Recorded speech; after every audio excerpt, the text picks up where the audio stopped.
Hi, Mr. Evans. So this is my response to the film Lumumba. Um, I'm going to answer the first one about historiography and perspective.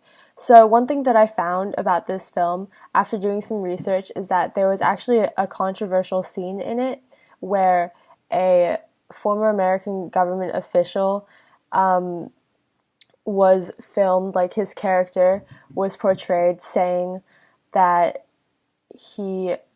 when he was asked for input on the killing of Lumumba, he mumbles that the U.S. government, does not involve itself in internal affairs of other countries, and the actual guy denies playing any role in the death of Lumumba, and he says the scene is false and it never happened. It was a cheap shot, and so throughout the movie's lifetime, it was aired on HBO. Except apparently, some people say that the scene was cut. Another person says that the scene was not deleted, but that the word Carlucci or Carlucky or whatever his last name was, like Frank, was beeped in the dialogue with the name masked. And that original scene with no edits remained on the DVD version of the film. So that was just some history like on the film and how it changed. And another interesting thing I found about the perspective was that the filmmaker was Haitian. So his name is Raoul Peck, and he was born in 1953. And it says in his biography that at the age of 8, he fled and joined his father in Kinshasa in the DRC. And so when he was 8 years old, that was 1961, and that was just in the midst of the 1960 to 1964 dictatorship, like handover until Mobutu took reign in 1964.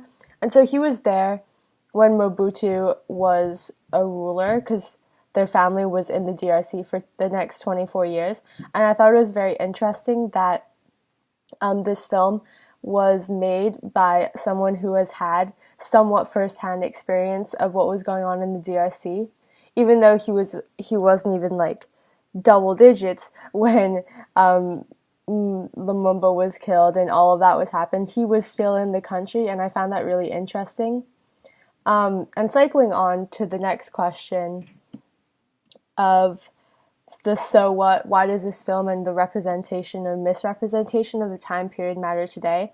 I thought it was very interesting that I watched the film that was made in the perspective of the DRC somewhat and not in like a Western country perspective. So I felt like it was more real because there was nothing really that they had to hide because we all know what was going on in the DRC at that time and they could portray it as like the most truthful. Whereas if a Western filmmaker made it, for example, like someone in the US, they'd probably want to portray the United States as like a good country. But this filmmaker like didn't necessarily care in a sense because he is not like a United States citizen, and he just wanted to like portray kind of the facts. So I'm guessing it's a pretty accurate representation of the time period because one, he was there at the time. Two, he's not a Western filmmaker, and so he's probably not going to be as biased and try to represent everything that was happening at the time because in the movie there was a lot of like violent scenes that did portray the DRC in a bad light, and I don't think if he was trying to be biased he would have kept those scenes in. So I think that this film is a pretty good representation of what happened, and it matters because we usually see things from a Western perspective because we do live in the United States. And I feel like when we learn history, like no history is never not biased. So like all history being taught to us is gonna be biased somehow.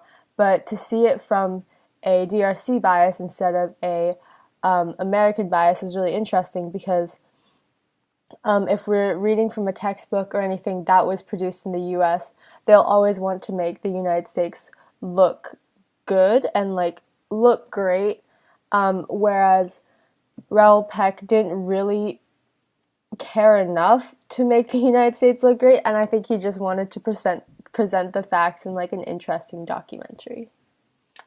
Cool, thank you.